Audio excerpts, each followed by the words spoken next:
All right, welcome. Another edition of It's Still Real to Me.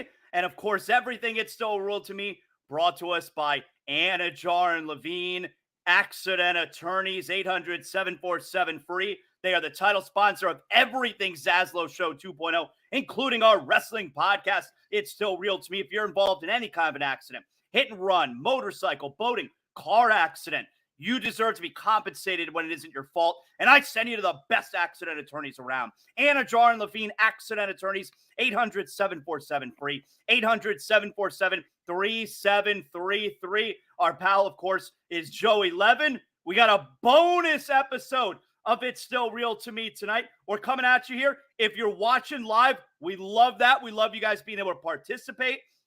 Questions, comments, throw them out there into the chat. Joey monitors the chat. He'll read your stuff. So we love having you guys part of the show. If you're listening after the fact, all right, on the podcast, that's great too. Love you long time. However you're listening, make sure you like, you rate, you comment, you do all of that fun stuff. Love it. Joey, how you doing, man? Good to see you. We are 9 days away from Wrestlemania Night 1. It feels like we are 9 days away from Wrestlemania Night 1. Everything is getting ratcheted up. How you doing? I'm ready. I will say for some reason this has felt like a pretty long build. It's been an incredible build to this point, but man, I'm ready. Like I feel it. I'm ready. I'm ready for it to be this weekend. Like it feels like we're already at that point. Like how much more can we do next week to get us prepared for WrestleMania? So I'm ready to go. Super excited. I mean, obviously we're going to start. So here's what we got tonight. Since it's a bonus episode, we're on a Thursday. We're going to do a little bit of AEW on the back end. We're going to focus on what we saw from Raw. An explosive Monday Night Raw is really what we're going to deal with tonight. I think we can expect maybe a couple more matches between tomorrow and then Raw on Monday before WrestleMania weekend. I think we could probably expect one or two more matches added on each night. Does that make sense? Because I get the card is done. We got to get one or two more. Well, we got to be getting Ray and Dom, right? Because after what happened on SmackDown, Dom interfered in Ray's match with Ray's mask on. So we're obviously going to get. I would assume we're going to get that. And I feel like we're going to learn tomorrow. I think we're going to get a 6-woman tag. Jade announced last week that she is part of SmackDown. Tomorrow, she will make her SmackDown debut. So, and you can't tell me Bianca's on the poster. Bianca's not fighting. That's what I'm saying. Right. That's what I was saying. Yeah, that's what I was going to say. Bianca's got to have something. And we thought we were going to have Kabuki Warriors, but is Asuka hurt? I don't even know. I think it's going to be a 6-woman tag. Yeah. I think we're going to get Damage Control versus Jade, Bianca, and Naomi. I think that's what we're going to have tomorrow. I think we're going to get that tomorrow. So we're getting close, man. We're getting close. Now, of course, we appreciate you guys hanging out with us tonight, especially because we all know the tournament is going on, all right? And Bet Online, that's your bracket headquarters for this season. With the best bracket contest out there, odds, lines, info on every game, right up through the national championship. You can access the most up-to-the-minute wagering information anytime from your desktop or your mobile devices. Even track your bracket in real time. Head to Bet Online today. Get into all the action. Remember to use promo code BELIEVE for your 50% welcome bonus on your first deposit. Bet Online. The game starts here. By the way, we got, what up, bruvs? What up, bruvs? From what Gio. Up, bruv? Bruv? Look, we know what Gio and Victor want to hear about, but that'll be later in the show. They want to hear about bruv. They want to hear about the bruv. But so I'm starting a drinking tonight. I was in, for folks who listen to Zaslow Show 2.0, they know that the last couple of days I was in Disney World. Holy shit, I'm so tired. Got back this afternoon, pumped out a Zaslow Show 2.0, and now we're doing a bonus episode of It's Still Real to Me. So I had to get the liquor flowing here. All right. So I'm feeling good right now. I'm feeling relaxed. I'm glad to be here with everybody. Monday Night Raw. Joey, let's start out. We're going to start from the back. All right. We got to start with the most important thing. But overall, this was as good an episode of Monday Night Raw. Now, Joey and I have not spoken about this yet. This was as good an episode of Monday Night Raw. I mean, how many years? This episode was incredible from top to bottom. Do you agree? So here's the problem, I think. I watched Raw late, and you said that to me, and I saw other people say that. So I think I went into it with an expectation that I was about to watch like the greatest episode of television I've ever seen. And it was good. It was very good. There were very good moments. But like, did the ending maybe skew everyone's thoughts on the entire episode a little bit? Like, I think everyone loved the ending. And the moment at the beginning with The Rock and Cody was cool. And then like the way it tied into the ending, because obviously now if you go back and watch it, The Rock said, "I'm going to make you bleed tonight." Yeah. That's what he said to him. It's so, awesome. And then in the backstage interview, Cody said, "I'm not going to say what he said, but it's something he can't follow through on." So like the through line of that story throughout the show was great. The CM Punk segment was really fun. I thought that was really good, but the rest of the show, like, was there outside of The Rock and Cody, like, I mean, the Becky Dom stuff was good. That was fun. You know, yeah. It was a good episode. It was very good. I think I just had such high expectations. I think I just had such high expectations that it was a very good episode. Just like I had Twitter, multiple people. You weren't the only person. There were multiple people on Twitter saying this is the best show in years. Yeah. So I think I was expecting something like mind blowing to happen, and like it was all just really good stuff to me, which is not a bad thing.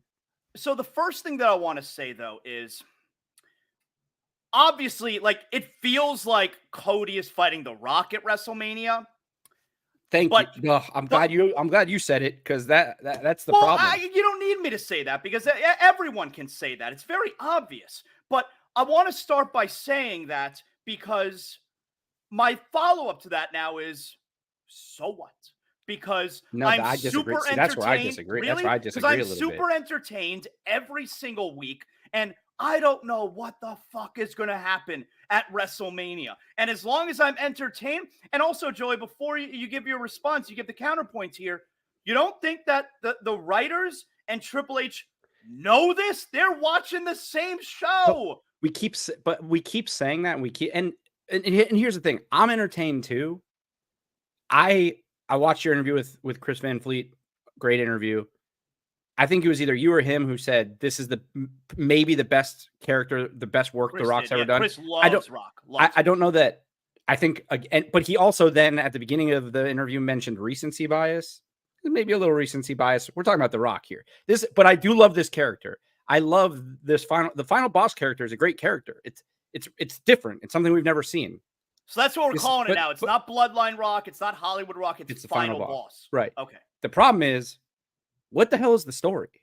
Why is he so mad at Cody? We still don't totally know why he's so mad at. I mean, I guess we're to believe he's still so mad at Cody because Cody won Royal Rumble and took the spot that he promised he was going to give him, and he's been talking shit about it. That's the story. Okay, fine. And he disrespected his family. But here's the other thing. We've talked about this a few times, that whether or not this was all planned, whether or not The Rock coming back and then the response and then them switching it up was planned, the more this plays out, the more I don't think any of it was planned. And I think they've I think the opposite. I think they've kind of backed themselves into an awkward situation here, because if you would have just stuck with Rock and Roman, ultimately people would have been disappointed about Cody, but the build would have been Rock and Roman.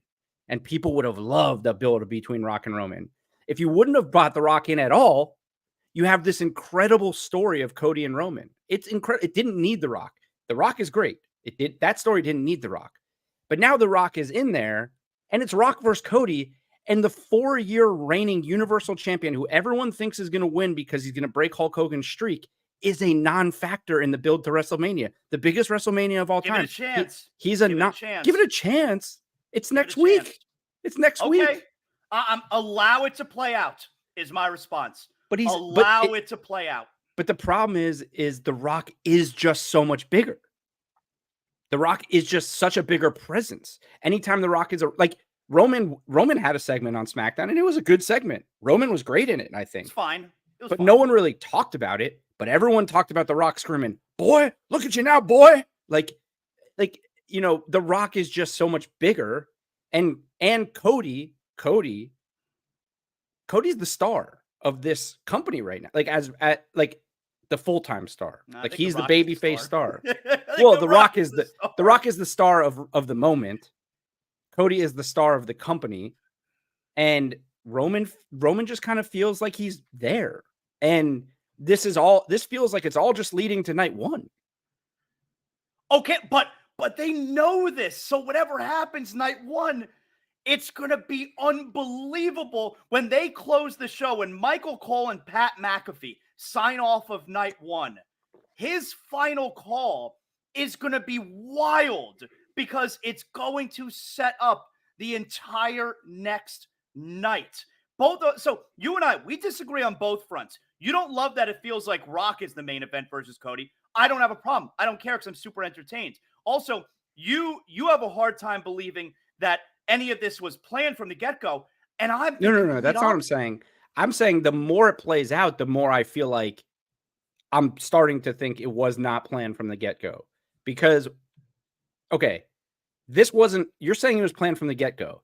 But also you think Roman's, I know we're going to talk about this, but I guess we'll just get to it now. You think Roman's going to win, right? I do. And part of your reasoning, like everybody else, is that they've been planning on him winning because he's so close to Hogan that he's got to break Hogan's record. It's not the only reason, but yeah, it's a big one. But this is the biggest WrestleMania of all time. A, because it's WrestleMania 40, and B, it's because it's WrestleMania. It's the WrestleMania that's coming up, so it is the biggest WrestleMania of all time. So this guy has to win the main event of WrestleMania because he has to break this record. That isn't even a record, by the way. It's second most all time. It's not the record. It's the second most all time. But he'll never catch Sammartino. He'll never catch Bruno Sammartino. But, like, he's not a factor right now, and we're a week away. And I understand let it play out, but we're a week away, and he is not a factor. Everyone, look, Roman, hey, look, Gio, Roman feels like an afterthought. Victor, I'm confused. I really think this match is Cody versus Rock. Like, but Joey, if we're all entertained, who cares? Like, we owe something to Roman Reigns. Who cares even if he's an afterthought? Are you not entertained? I'm entertained. I don't care.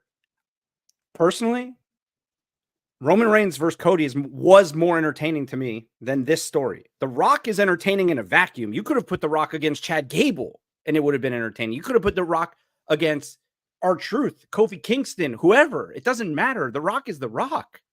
But we inserted him into the main event of the biggest WrestleMania of all time, and we took the champion of 4 years and made him secondary because of it. That's the only issue. So I also believe this. I mean, do I think some things have changed? Yeah, I think things change every single week, you know. But I think the end game was this story because, you know, when they create these stories, you work backwards. Okay, they're not. Here's where we are, and we're just going to keep writing whatever's best. No, you're working backwards. There's a finish line, and they say, okay, now how do we get to that finish line? And for me, this story is so good and so exciting, and The Rock is unbelievable from his entrance to the final boss to just, I can't believe this is the version. Yeah.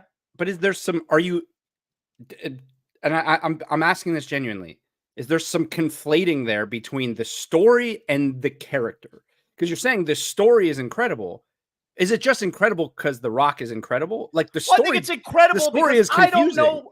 I think it's incredible because I don't know what's going to happen, and that's when pro wrestling is at its absolute best. Yeah, but you think Roman's going to win, so I do think Roman's going to win.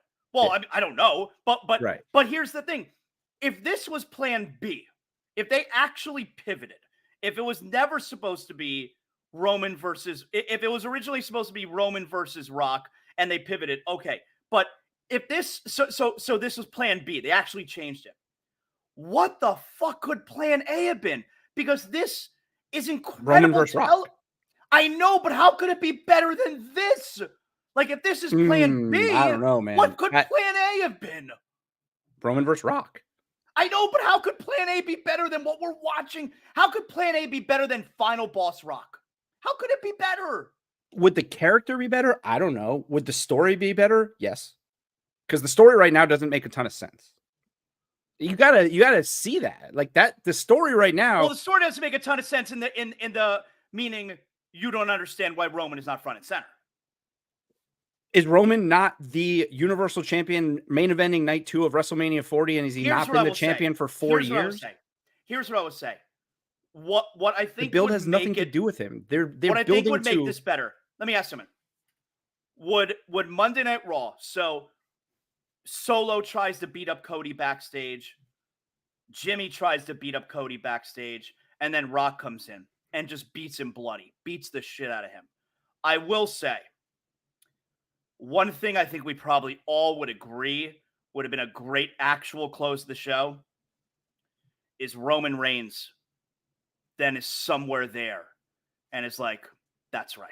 Like The Rock is doing his bidding for him. That I think would have been great, right? That all ties into my 4-pronged argument for why Cody Rhodes is winning night 2 of WrestleMania.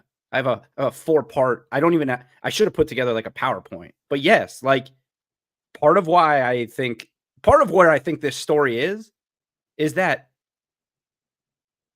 Roman is turning on The Rock after WrestleMania because Roman's losing this title. The Rock and this whole like who's in charge of the bloodline, is it the final boss, is it Roman Reigns? I think that's the real story of the bloodline right now. Like the story is, why does The Rock never come out with the bloodline? Why does The Rock show up on his own sometimes? Why is he not with Roman Reigns? Why did the whole bloodline help The Rock, but Roman wasn't also there helping The Rock? Like there's a lot of questions to be answered there, but that also doesn't have anything. I wish that was part of it. I wish Roman was there almost instructing Rock to do it. But I do think that a lot of that may play out on night 1 because on night 1, I think there will be moments where you see The Rock telling Solo and Jimmy to do things, and you see Roman telling Jimmy and Solo to do things, and it's like, who's in charge here? And that's where you start to sow the seeds of doubt of like what's going on in the bloodline.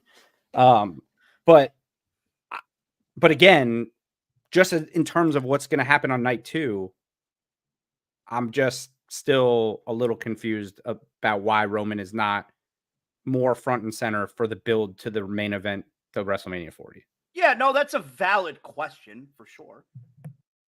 I'm willing to allow all of it to play itself out. Let me ask you though, does what we saw Monday mean, like is everyone convinced now because of what we saw Monday that Rock is not in cahoots with Cody? Like that's confirmed now. There's no coming back from what happened Monday night, right? Yeah, it seems that way. I mean, the whole Mama Rhodes thing is also weird too.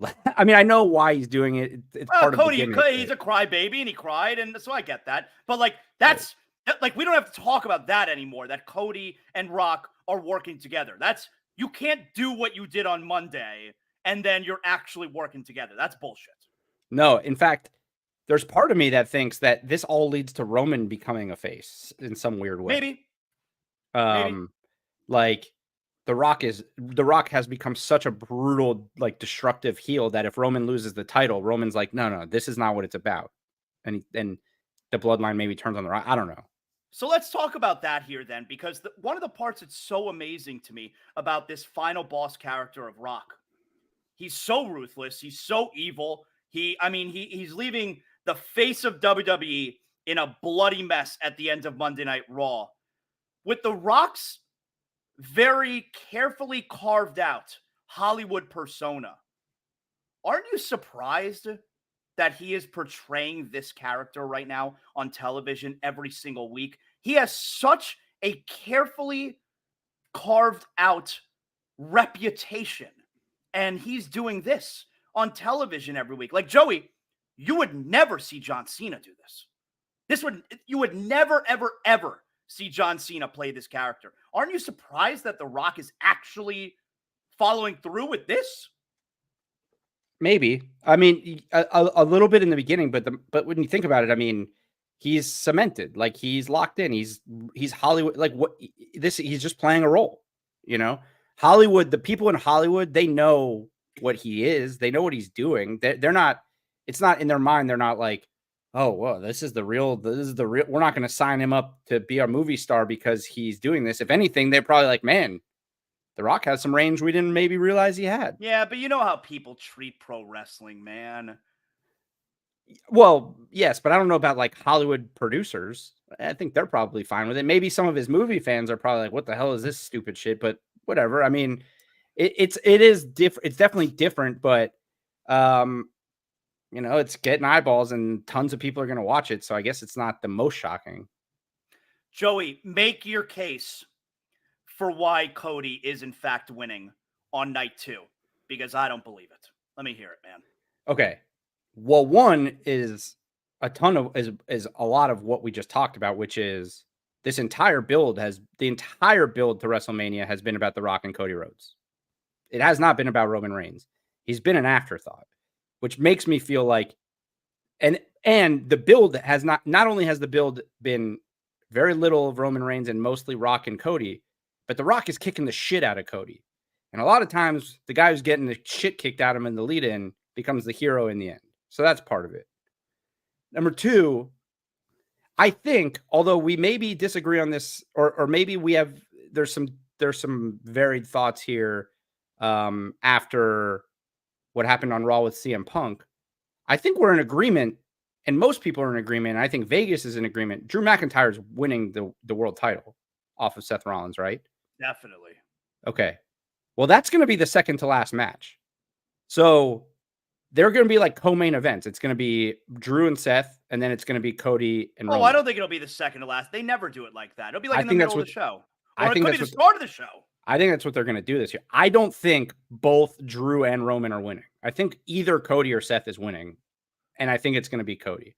I don't think they're having night 2, both world titles, on WrestleMania 40, crowd goes home unhappy because both of the heels won on night 2 of WrestleMania. Okay, but hold on. I don't believe that they're going to place those 2 matches back to back, number 1. But even if they did, when Drew wins, crowd's going to pop, man. Like, it's not always about who the crowd wants to win. It's about the big moment. The crowd pops for the moment, not necessarily for who they love. Like, Drew's going to they love Seth Rollins, but they're going to, I don't know. I mean, I think people will pop. I think there will be a pop, but I don't think it'll be, I don't think he's going to be more over than Seth, but I don't know. That's not like a huge thing. My biggest thing with Cody is that my biggest thing with Cody winning is this. The biggest argument I've seen, and I know you said this is amongst other things, but it's a big thing. The biggest argument I've seen for Roman winning is because he's so close to Hogan's title. That argument to me is, the more I've thought about it so much, it is so irrelevant. Roman does not irrelevant to them though. But what's more important? So this is the decision you have to make as a company. If you're WWE, this is the decision they're making.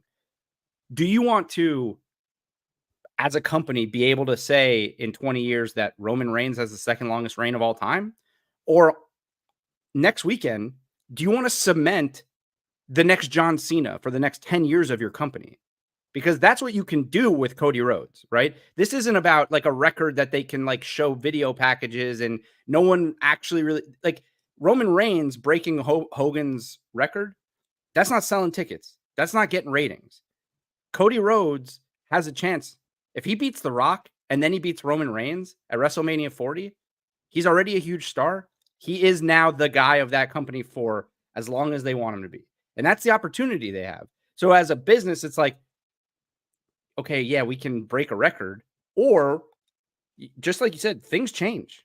Things change. The plan, and I refuse to believe, by the way, there's no chance that it's always been the plan that Roman was going to like break this record. It just so happened that he's been so good, and there hasn't been anybody that's come along that they thought deserved to beat him. So now he's getting close to the record. Yeah, maybe they're like, okay, well, he's so close, we might as well let him break it. But it wasn't like 400 something days ago, they were like, you know what? Now that he has the title, we're gonna have him beat everybody, and he's gonna break Hulk Hogan's record. It just so happened that this character came along that was a generational character and a generational storyline. But you know what? They have an opportunity to create a generational babyface with Cody Rhodes. If he beats, if he wins Saturday and Sunday, and I know I know part of the counter will be, why can't that happen at another show? Why can't he beat him at another show and become that? Because he's not fighting The Rock night 1 and then Roman on night 2 at another show.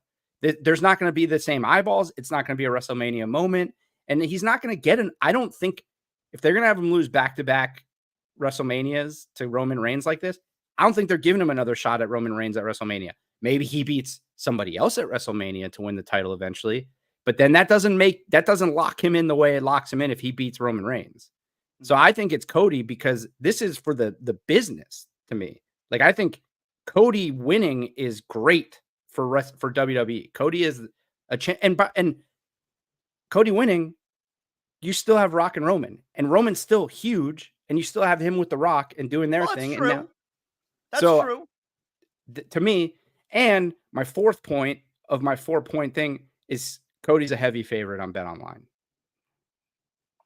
So here's my response. You're saying they have a chance to make Cody a generational babyface, that he could be new John Cena. Is he not already? No. Isn't he already the top guy? Isn't he already universally beloved? Everybody loves him. They sing. The crowd doesn't just do whoa. They sing his whole song like they do Jericho. All right. He's already the top babyface. And if they can't have him lose right now, well, we were saying, and I wasn't, but we were saying the exact same thing a year ago, that they blew the opportunity.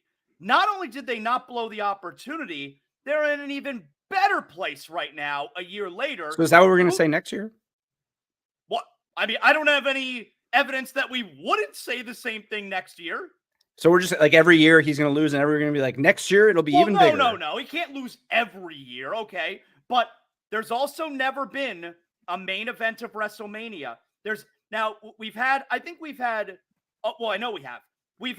a 3-part series at WrestleMania before, 15, 17, 19, Austin Rock. Matter of fact, Austin won the first 2. I mean, it took Rock 5 WrestleManias to eventually get to actually getting that win over Austin, all right? Didn't hurt him, but we've never had a main event. Roman's not Austin, but yeah.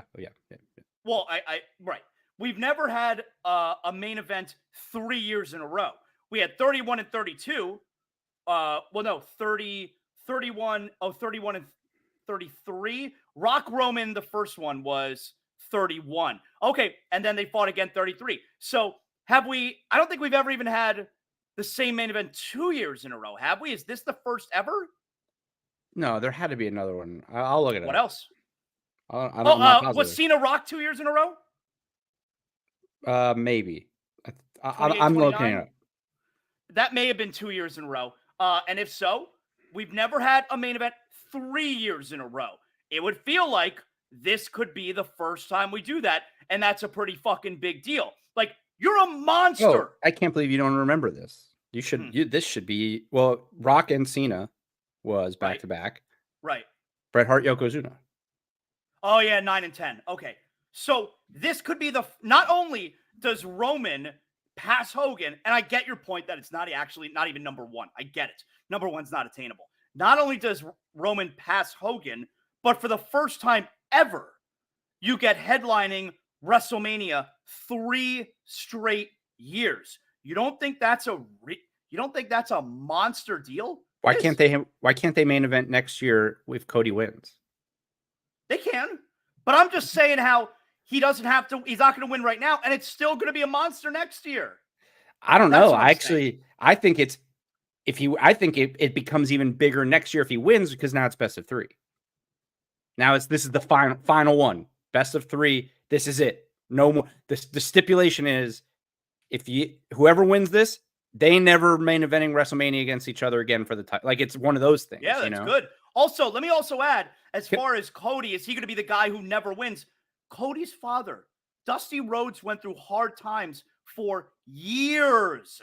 It took him forever to win the world championship. Right. Forever. But they weren't on TV every Monday and Friday. But yes. Yeah. You're But let me, and here, this is the other thing I was thinking about with Roman. Why do they want Roman to break? I know they like the current guy. They like the I know that guy. given everything that's happened over the last decade or so with Hulk Hogan, he is not as popular as he once was. But and I've been as big a fan of the Bloodline and everything that they've done the past 4 years as most people. But what is has Roman? Is that what we're saying? Like Roman he deserves to pass Hulk Hogan? Like Hogan, he's Michael Jordan. Like no, but of the way he grew wrestling. Like having him pass him for what? Like what does that accomplish? Because they want the modern guys atop their lists. But that's why they had New Day past Demolition. They had Gunther past Honky Tonk. They want the modern guys at the top of the list. But Zaz, again, no offense to those guys, but they're not Hulk Hogan. I know. I mean, Demolition's. I know you got a little salty about Demolition, about the Hall of Fame stuff. And like Honky Tonk was fun, but like there's no one on the planet that ever said Honky Tonk was the best Intercontinental Champion. He said it. I'm the greatest Intercontinental Champion all the time. Send anybody out here. I'll fight anyone. And there's very few people who say Demolition's the greatest tag team ever. But there are still people, as much as people hate him, that think Hogan's the greatest of all time. Oh, I love Hogan. I know. So it's different to me. Maybe he should beat him. But yes, he's also, it's a race to second because no one's ever beating Bruno. So it's like, what's. Joey, I want to tell you about one of our great sponsors here. All right. Signature Real Estate Finder, Matthew H. Mashler, huge pro wrestling fan, co-founder and chairman of BRCW, Boca Raton Championship Wrestling. I asked him just the other day, you going to WrestleMania? He's going. He buys the ringside package. He sits right there. He's there the whole weekend. He does all the meet and greets. Great sponsor of our show. And if you're thinking about buying your dream home anywhere here in South Florida, look no further than Matthew H. Mashler, your trusted real estate broker. That's right. Call Matthew today with all of your real estate needs. 561-208-3334 or go to realestatefinder.com. If you're looking to sell one of your current properties, maybe you're already in the business. Maybe you're a real estate broker. Maybe you want to get higher up in the business. Well, he's always looking to add to his team. Join the Signature team. The Signature Real Estate companies are South Florida's industry leaders, ranked number 1 in Boca, one of the tops in the entire state of Florida, and with offices all throughout Boca, Delray, Coral Springs, Lauderdale, Miami, Naples. The Signature team is where you want to be. So whether you're looking to buy your dream home, sell your property, or just looking to join the best in the business, call Matthew H. Mashler, 561-208-3334, realestatefinder.com. Matthew H. Mashler, your pathway to exceptional real estate experiences. So I think for the first time, Joey, maybe even since Punk joined AEW, watching that segment with Punk and McIntyre, and then Rollins comes down, to me, that segment was the most CM Punk has felt like CM Punk to me since he returned. What do you think of that? Yeah, he was good. I thought he was great. He also was teasing on social that he was gonna like come in hot in Chicago, like that he was. I thought he was phenomenal. Let me tell you, the Vince McMahon stuff was pretty dicey. Say his name. I dare you. Who chose you? That was awesome. I loved it. What paragon of virtue named you the chosen one? Loved it. That was. I love when in pro wrestling when they go at each other like that, and there's like a tinge of I think we're seeing more and more of these guys having a lot of leeway. I think we're seeing that more and more. Yeah. Because no, I don't think that was approved. Why would that be approved? But I love when they go at each other like that. And there's a sense of realism, of course, and a little bit of uncomfortableness. And it becomes like a rap battle, Right. And they're actually competing against each other on the mic. They're not going by the script. They're actually competing on the mic with each other. And that's what it felt like. I thought Drew did a good enough job. I thought Punk was phenomenal. And like when Rollins came down, Punk's reaction when Rollins' music hit, like those guys don't like each other. They real life, right? They don't like they you could just see it in their interactions. I don't think so, they like but at the same time, I think they like money. And I think that they know that they can, be one of the main events at WrestleMania next year. What paragon of good virtue chose you? Incredible line. I loved it. Incredible line. Yeah, I loved it. I think they don't like each other, although maybe now they'll get to know each other a little better now that they're in the same building every night, and maybe they realize, hey, you're not so bad. You're not so bad. What if they are that bad? But I think they also know, hey, we can have a banger at WrestleMania 41 if we play this right. I don't think they have to like each other to do business. Like, I that's agree. fine. Yeah, I think it makes it better. I mean, from day one when CM Punk came back, everyone was like, "This is it," because Seth Rollins' real life doesn't like CM Punk. So I don't care if they don't actually like each other. I'm just saying, I think that segment. It's cool. The tension in the ring seems very real to me when and look, maybe they're both just great actors, but there's some realness. It feels realer than most promo segments when the two of them are in the ring together. But I thought it was great, and it's the first time, by the way, where I'm not sure that I'm 1000% convinced Drew's winning with CM Punk on commentary at WrestleMania. That's what we're gonna do, right? Although that's what he said. He said he can't count, and then he counted with his left arm. That's a good spot. That was right, good. But he said, "I'm gonna go on commentary, and I'm gonna do I'm gonna do what you couldn't do with your stupid sword and your stupid shirts, and you couldn't do with your stupid clothes and your wife. I'm gonna make you guys relevant, or I'm gonna make you guys entertaining, or something like that." So he's gonna be on commentary. So for the first time, I still think Drew wins. But I don't think it's as clear anymore now that Punk is in the mix. But Punk also hates both of them. So, if he gets involved, it could be either way. Right. So it's going to be awesome. It's good that he's going to be there. I mean, the crowd, him on commentary, he's great on commentary too. Whenever he's on commentary, he's just great at talking, period. So I thought it was a major highlight for Punk. I thought he was phenomenal. Oh, no. Here we go. Big Nick says he would book Priest to cash in on Drew at WrestleMania. Look, he's going to cash in at some point. I like Big Nick. I don't know, man. You want a crowd goes mild moment. That's it. Joey, he's going to cash in at some point. I know, but we're just talking about how everyone will love Drew winning because that's his moment. Whether he's a good guy or a bad guy, you're not bringing a crowd down more than Damian Priest cashing in on Drew McIntyre at WrestleMania. That's a good way to You're actually not bringing a crowd down more than him cashing in on either at WrestleMania. Well, what if he tries to cash in and Drew beats him? Well, that I could deal with. That's okay. You're moment. Just saying cash in, period, not necessarily win. Yeah, maybe cash in and he loses. Looks like a nerd, but crowd be hot as fuck. But all right, but Big Nick, you're saying you want the Scottish? Isn't he the Scottish psychopath right now? His character is a crazy person. Called him that yet, though. I know they haven't called him that yet, but he's crazy. Like even at the end yesterday, when Punk walked out, he got up and he grabbed the mic. He's like, "No, you don't walk away. I get the last word. You care about me. I don't care about you." He's talking like a crazy person. Like he may not be the violent psychopath that we want, but he is a psycho.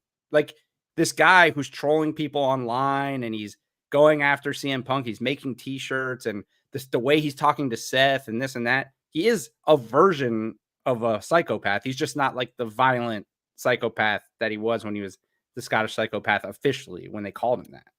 So I want to get to one more WWE thing before you give me some AEW stuff here from last night. I didn't watch Dynamite last night. Like I said, I was in Disney World. I'll get to it though. Becky Lynch is promoting her book right now. And so there's excerpts and she's doing the whole book tour. And I know she responded to some of the things that Ronda Rousey said. I don't really want to get into the Ronda stuff because she, like Eric Bischoff said, she's a bitter, angry woman, Ronda Rousey. And I don't have the bandwidth for her, at least right now. But what did Becky say about Rhea, you told me? Because I haven't seen this. What did Becky Lynch say about Rhea? Well, first of all, now I'm seeing this because I was trying to get the exact quote, but she on Helwani, she was talking about Rhea, but I guess she did another interview where she said she's the worst booked heel in history. Really? Where she said Rhea is the worst. If she's a heel, she's the worst booked heel in history. If she's a babyface, meaning what? Well, I don't know. I'm reading the quote. I know you feel that way. I've heard your reasons because you don't think that she fights enough. It's gotten better over the last couple months, but she was just like Dominic's essential. Well, I don't know that. I don't know that I think she's the worst booked heel. I think she's the worst booked champion in history. But that's a whole different thing. But I think it says it says if she's a heel, she's the worst booked heel in history. If she's a babyface, she's the best booked babyface in history. But I think she's a babyface, and I think you have to approach it as if she's a babyface. Oh, that's what she's saying. Is that because everybody loves her now? Right. Is what she's saying. So So, yeah, it's obviously not a shot or anything. It's just that everyone loves her. So if they're booking her as a heel, it's very poor booking. Yeah. Okay. Yep. I get what she's saying. But that shit's organic, man. Okay. You know? That wasn't the thing that sort of stuck with me. I'm trying to pull up the quote real quick. So basically, Helwani brought up. So I know you saw this because it's going everywhere. You saw the video of her doing the stink face. Yes. Of Rhea. Okay. At the house show. Yes. Yeah. And then Shayna Baszler wanted the stink face. Right. So this is the quote. It's a little long, but I'm gonna read it. She's very good. She's got finesse and natural ability in the ring. And look, I always tried to get by on my merit, and I come from a different time where I was trying to change things like women doing stink faces, and that being the thing people talked about. Maybe it's a different time. Show. Come on. Maybe when we're maybe when we're the main event and we're taken seriously, people can do that, and it's just fun and whatever. So when you go out there and you say, well, I can just post a photo and people will go crazy, or I can post a video of my ass and people will go crazy, then that just feels like we're kind of going back. And I'm worried about that because if that's what we want as your champion, oh, she's the women's champion. What do you think of the women's champion? Oh, I think of her ass. Then we're just going back and we're making an ass out of her business. No, I mean, I think women are allowed to be hot, you know? Yeah. Okay. I agree. But you know what? I don't disagree. She might be just playing it up to get heat or whatever. The most over thing about Rhea on this entire run has been her Instagram pictures. I'm sorry. I don't care what you say. She posts pictures of, and she's hot, so great. But her matches have been subpar. Her feuds have been subpar. She has mainly been the leader of Judgment Day. She does not wrestle.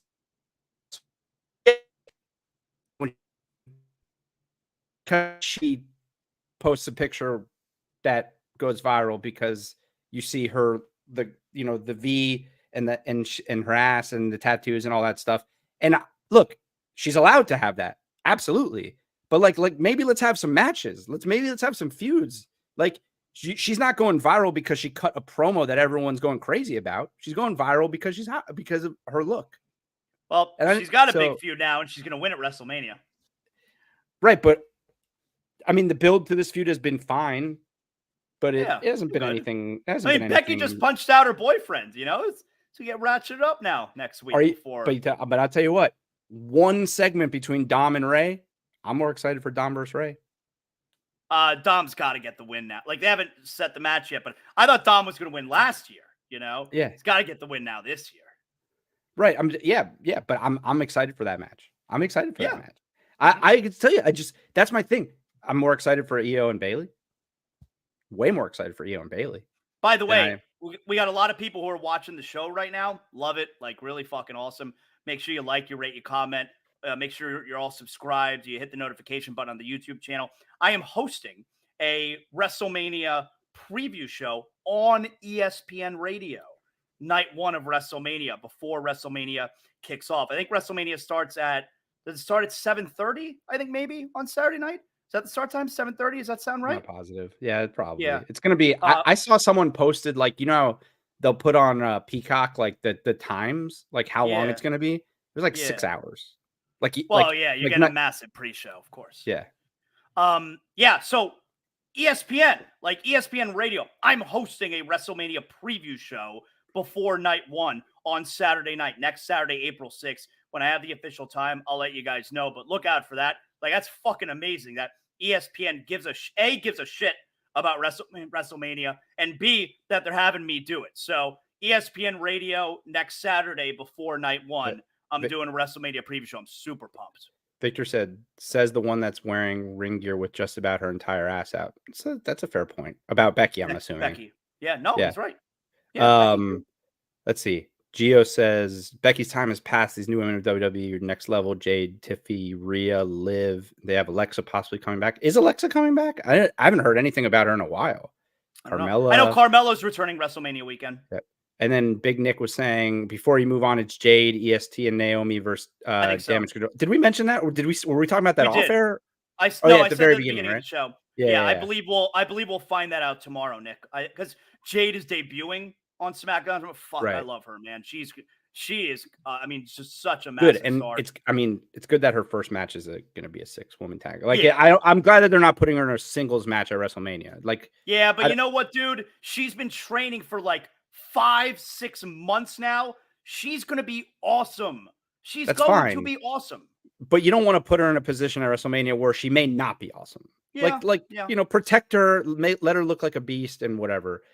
Jason said Rhea's run with the heel faction made her into a face tweener at best. She's been amazing as a character, but the thing specific to the belt, right? But again, he's saying she's been amazing as a character, but the things specific to the belt have been uneven, and that's been my point. I got news to you. She's winning next weekend, so it's not ending. Yeah, I know, but again, it'll be like, okay, then what's next?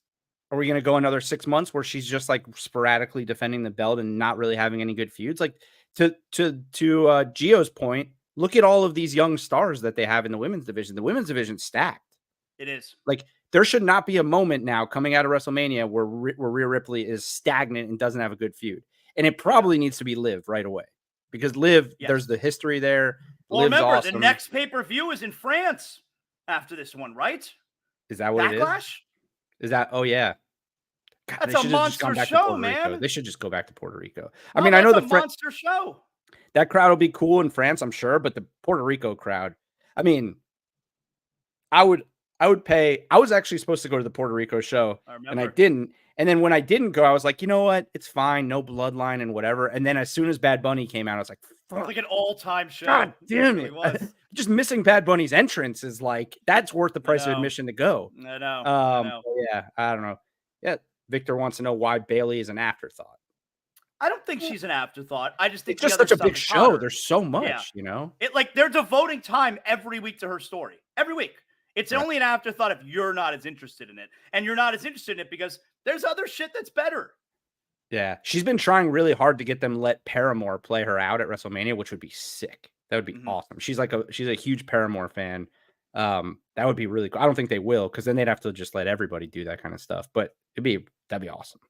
Joey, give me a couple things that you want to talk about with AEW tonight before we wrap things up. I know you want to talk about Mercedes Mone, right? Yeah, I mean, look, we didn't talked see about last night yet. Yeah, we talked about this last week, and my concern with her was how are they going to book her? How are they going to make her look big? How are they going to make her important? And 2 weeks in a row, they had her come out and they gave her a mic, and she's shaky, not a great promo. And then she's fumbling words all over the place. Right, man. And now for a third week, they put her on commentary for a number one contenders match for the TNT title. And by the way, not only was she bumbling on commentary, she sounds like a heel because you know what? She is a heel. She's always been a great heel, but they're presenting her as a face. Did you see the interview last week? Tony Khan did an interview with her where he said she's perfect to be the face of this company. I saw that. I mean, you may want to walk that back a little bit, Tony, because I mean, she'll never be the face of your company because she's going literally wherever the money is. Like her persona seems to be reality. She's going wherever the money is. But I'm saying it. So the booking is for her. I said it when she debuted. I said it last week. Is going to be incumbent on AEW to make her big because she's not going to do it on her own.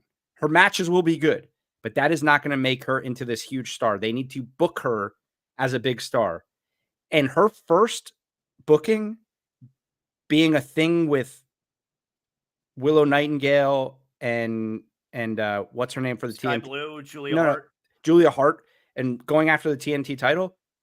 The TNT title is irrelevant. It's been irrelevant for a really long time. They couldn't even make it relevant when Jade had it for whatever. You remember? We kept on asking, why is Jade never on TV? Why is she's fighting like Red Velvet, Right. Yeah, totally. She has this undefeated streak. She's never on TV. But now the first thing they're going to do is they're going to try to prop up these younger stars with Mercedes Mone. I don't know. I don't think it's happening. That being said, just about everything else in AEW rocks right now. I'm big on it. I'm all in on AEW right now. Like this is the best I've felt about AEW. There's been two phases of AEW for me. There was the first couple of years where I was all in because it was just different. Then there was the MJF title run, which was, I mean, everything about it. He's going back to AEW, right? Yeah, I think they're just trying to smoke screen. They took him off the roster page. Yeah. So a lot of people have been tweeting about that, but I think he's signed and he's still just rehabbing. But the MJF would that just be ridiculous if he showed up at WrestleMania? It would be one of the greatest things that's ever happened in wrestling. Like one of the greatest moments, like the most shocking, at least. Like about Royal Rumble, and people were disappointed that he wasn't number 30 in the Rumble. Way. Yeah. Better Than You, Baby was incredible, right? Like that whole run was awesome. Yeah. This moment right now is the closest I've felt with AEW to like the early days. And I'll tell you, part of it is Will Ospreay he rocks. I mean, he's just so damn good. Like there's a formula here with Will Ospreay. Put him on the mic a couple weeks in a row and then let him go out and open up Dynamite and just put on a kick-ass match. Like remember, like we got the Orange Cassidy fatigue because it was like every week he opened the show. It's like, all right, another Orange Cassidy match. Yeah. The difference here is Will Ospreay is the best wrestler in the world. And I'm just going to say it. Like in the ring, he might be the best wrestler in the world. Yeah. And he's proven the last few weeks on the mic, he is insane. He's so damn good. That match yesterday against Shibata, like I know they keep throwing this guy Shibata out there. It was an awesome match. It was and who did Swerve fight last night? And then Swerve fought Takeshita, who I'm trying to think, which was an awesome match. Takeshita had the Ospreay match, and now he had the Swerve match. I'm trying to draw a comparison for Takeshita because I almost feel bad for him because he's so damn good in the ring, but he'll never get a title, like a world title. Maybe he'll get like a secondary title, but he's like that guy. Maybe he's like a Sami Zayn, where like he's never going to win the world title, but you put him in those big spots because he's so good as a wrestler. His matches are incredible, but I just don't think him and Swerve last night was. I saw a great photo at the airport a couple days ago of Shinsuke running into Takeshita at an airport, and they took a selfie together. It's funny. Yeah, and then you have the EVPs, the New Elite with Okada. You had them last night against Private Party was a great match. Oh, that whole gimmick is awesome. And also like, I don't know if you noticed this. They did, they come out now on Cody's little elevator thing. They call that they come out in the middle, everyone else comes out on the tunnels. Yeah. Remember Cody, when they had the tunnels, Cody used to come out in the middle of the little elevator thing. So they come out on the elevator thing now. So when Best Friends won their qualifier match for the tag titles, they came out on the elevator. They came out to the ring as if they were going to approach him. And then they just walked back and got on the elevator and went back down on the elevator. That's funny. All right. I mean, they're awesome. At AEW, it's interesting because for a long time, I was really down on AEW. I mean, for the couple months right after MJF was out, I was down on them. And now right leading in to WrestleMania, they're hot, man. I watched live last night because I knew Ospreay was fighting. They got a guy now. That to me is must watch TV. Like I watched live because I knew at some point in the show Ospreay was going to be on. I think he's that good. All right. Should we now look, this is a bonus episode tonight. Should we do our regular episode on Sunday night? I'm not on ESPN Sunday, so I'm available. Should we do Sunday night or should we do Monday night right ahead of Monday Night Raw? I kind of lean toward maybe we should do Monday right ahead of Monday Night Raw. Monday's tough for me. We'll talk about it. We'll have to see. All right. Yeah, Monday's a little tough. We're leaning towards Sunday then. All right. We're leaning towards Sunday. Yeah. All right. You got anything else, Joey? I think that's it. Well, Sunday works. Like I said, I'm not on ESPN Sunday. So multiple people have mentioned Master Gable here in the last couple minutes. And I will mention, I am very interested in where this Sami Zayn, Chad Gable thing is going. I don't really know. Because after Raw now, it looks like Sammy's like, he's not joining Alpha Academy, but he's going under Master Gable's wing to learn how to be Gunther. And I'm leaning toward Gunther retaining now and not at WrestleMania, but eventually it being Gable's win. Gio makes a point. We may have to make it work for Monday. I may have to try to make it work. Sunday's Easter. Okay. All right. I don't know. Man, it's on you, dude. We'll see. By the way, shout out to everybody who is watching live. I can tell you right now, this is by far our most watched show, which is amazing. Yeah, amazing. So really cool that we have this many people watching. Victor ain't never told a lie. Just two Jewish boys that don't care about Easter. Well, we don't not care about Easter. We don't celebrate it. So we talk wrestling. That's why I forgot. Yeah. Thanks again to everybody who's watching us live. If you're listening on the podcast right now, amazing too. I love it. I don't care how you consume the content, just that you consume it. But this is going to end up being our most watched show, which is really great. So really fun. Make sure you like, you rate, you comment, you subscribe. Make sure the notification bell is on. Tell your friends, tell your mother I say hello. We love wrestling, and we want to continue growing the show. And Joey, why don't you tell all your friends that you'll talk to them again in a few days? Go ahead. I appreciate you guys. 150 people watching right now. We'll see you. We'll see you Sunday, Monday. Come on back. We'll let you know. But we'll see you then. Yeah, Victor's right. Hit the like button. Hit the subscribe button. All the things. Do all the things for us, because that's what really gets us going. If you like the content. Thanks again, guys. Today's show brought to you in part by Bet Online. And we'll talk to you again either Sunday night or Monday night. I'll let you know on the next edition of It's Still Real to Me. See ya.